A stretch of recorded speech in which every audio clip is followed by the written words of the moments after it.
আপনারা শুনছেন হিমাদ্রি কিশোর দাশগুপ্ত রচিত বিষের ছোবল, সৌরভ দাসের কণ্ঠে।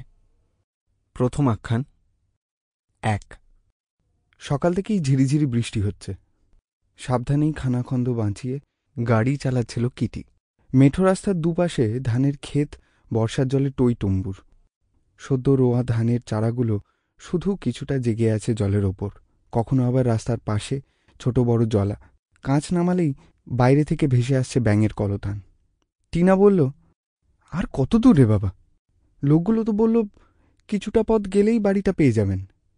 চারপাশে তো কোনো ঘরবাড়ি চোখে পড়ছে না। উইন্ডস্ক্রিনে চোখ রেখে কিটি বলল, ওই দেখ, একদল বাচ্চা ছেলে সামনেই যাচ্ছে, ওদের জিজ্ঞেস করব।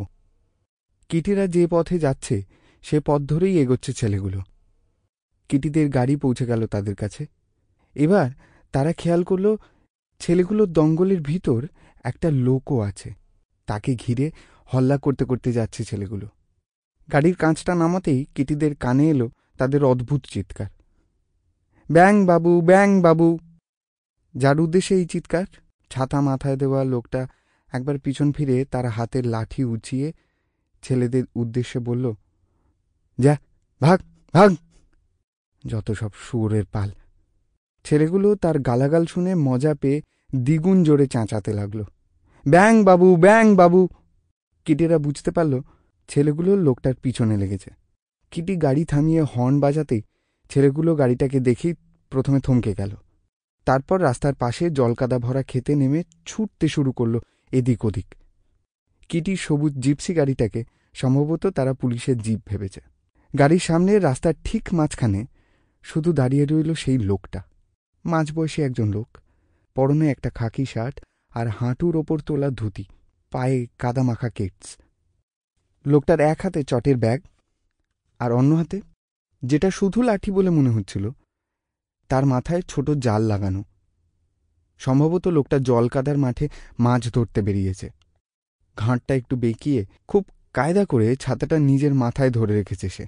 বিস্মিত চোখে সেও তাকিয়ে আছে কিটিদের গাড়িটার দিকে।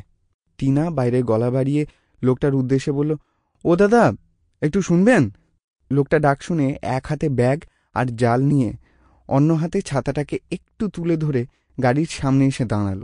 টিনা তাকে জিজ্ঞেস করল, দাদা, এখানে স্নেক ফার্মটা কোথায় বলতে পারেন?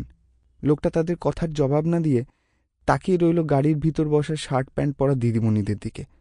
লোকটা বুঝতে পারেনি ভেবে টিনা তাকে বলল, স্নেক ফার্ম মানে এই যে এখানে যে বাড়িতে সাপ পোষা হয়? লোকটার ঠোঁটের কোণে এবার আবছা হাসি ফুটে উঠল। সে প্রথমে বলল, স্নেক ফার্ম তো, ওটুকু ইংরেজি শব্দের অর্থ আমি জানি। ওই যে দূরে রাস্তার বাঁকে গাছগুলো দেখতে পাচ্ছেন, ওর আড়ালেই বাড়িটা। কাছাকাছি, প্রায় পৌঁছে গেছেন আপনারা, গেলেই দেখতে পাবেন। টিনা উত্তর শুনে বলল, থ্যাংক ইউ দাদা। কিটি গিয়ার চেঞ্জ করে গাড়িটা এরপর এগোতে যাচ্ছিল, কিন্তু ঠিক সেই সময় লোকটা একটু ইতস্তত করে বলে উঠল, আপনাদের অসুবিধে না থাকলে আমাকে ওই পর্যন্ত নেবেন, আমি ওখানেই যাব। কিটি বলল, হ্যাঁ, উঠে পড়ুন। ছাতা বন্ধ করল লোকটা। গাড়িতে ওঠার সময় লোকটার হাতের ব্যাগটা যেন বার কয়েক কেঁপে উঠল। লোকটা গাড়ির পিছনে সিটে বসার পর এক্সিলারেটরে চাপ দিয়ে কিটি তার উদ্দেশ্যে বলল, আপনি মাছ ধরতে বেরিয়েছিলেন? আপনার হাতের ব্যাগটা কাঁপছে দেখছি। কি মাছ ধরলেন? শোল। লোকটা প্রশ্ন শুনে বলল, আপনার তো বেশ নজর। তবে মাছ নয়, ব্যাঙ ধরতে বেরিয়েছিলাম আমি। ব্যাঙ ধরতে? বিস্মিতভাবে বলে উঠল টিনা। লোকটা বলল, হ্যাঁ, ব্যাঙ ধরতে। আমি ব্যাঙ ধরি। কিটিরা এবার বুঝতে পারল কেন ছেলেগুলো তাকে ব্যাঙবাবু ব্যাঙবাবু বলে খেপাচ্ছিল। কিটি বলল, ব্যাঙ ধরে কি করেন? স্কুল কলেজের ল্যাবরেটরিতে সাপ্লাই দেন নিশ্চয়ই। লোকটা জবাব দিল, হ্যাঁ, তা দেই বটে, তবে আসলে আমি সাপের বাসার জন্য ব্যাঙ ধরি। সাপের বাসা? লোকটা মৃদু হেসে বলল, হ্যাঁ, সাপের বাসা। আপনারা যে বাড়িতে যাচ্ছেন সেই বাড়িটাকে এখানকার লোকেরা সাপের বাসা বলেই ডাকে। Sample complete. Ready to continue?